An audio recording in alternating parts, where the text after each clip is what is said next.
Hey guys, it's Ryan Butler with Keller Williams, and today we're going to talk about some of the hidden costs in a real estate transaction.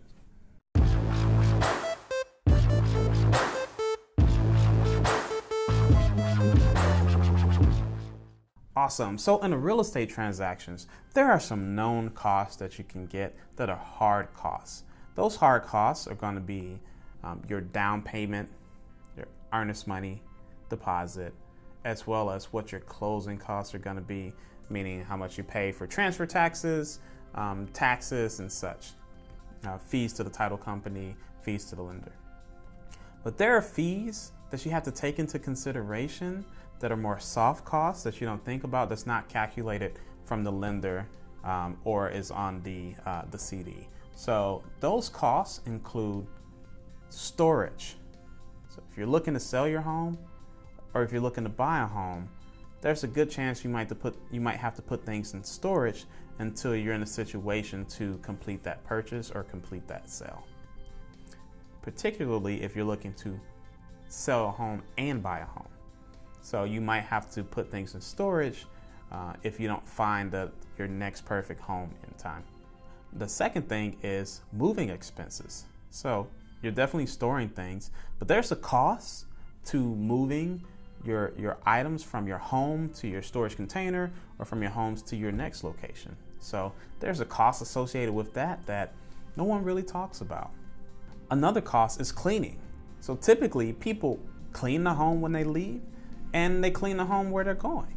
So there's two costs, two cleaning, budget items that you should think about when you're looking to move from one location to the other, to make sure if you're renting, you're getting your deposit back, and if you're cleaning, that's just part of what you typically do. You have to leave that, more than likely is in the contract, to be at least broom clean for the home that you're selling to someone else. And even if your home has been left broom clean, when you move in, most people want to clean it again. So it's something you could do, of course, yourself. But if you wanted to kind of have it done pretty quickly, then you'd actually bring in some professionals to do the cleaning. One of the hidden costs for a seller is the punch out list. So you've gone through the transactions, you've put the home up for sale, you've got it under contract, and then you go through the inspection period. And from the inspection period, they return with an inspection notice that says, here are the items I'd like to be repaired or replaced. And so those aren't things that you're necessarily expecting when you're putting your home for sale.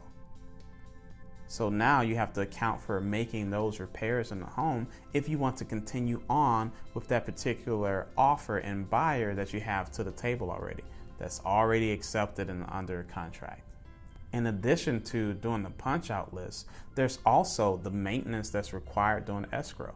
So if you have a house with a yard per se, and then it's in the winter time and it snows, well, you're gonna have to clean off the sidewalks and making sure that you get rid of that snow. That's work and maintenance that you'd have to do for the home, particularly if you're not living in it. That's a little bit of a pain in the butt.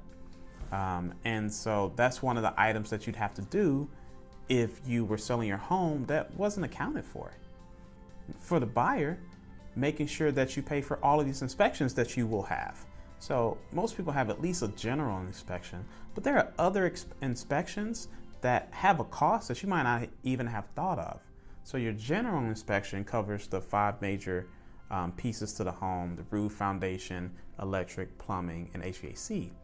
But if you want to do radon, if you're in an area where there might be a higher level of radon, then that's something you're going to have to look into. If you want to get a mold testing, that's something you're going to have to look into. Lead-based paint. So even though that's not part of the general inspection, there's a cost associated with each one of those tests that is not always talked about in the initial conversation about the process of buying a home, that you need to be mindful of. So those are some different soft hidden costs of buying or selling a home that you need to be aware of when you're going through this process. So take those into consideration. Make sure you're budgeting for those costs as well. If you have any questions, as usual, just give me a ring, give me a text and email. I'm happy to sit and talk to you about any of these discussion items we just talked about. Till the next time, catch ya.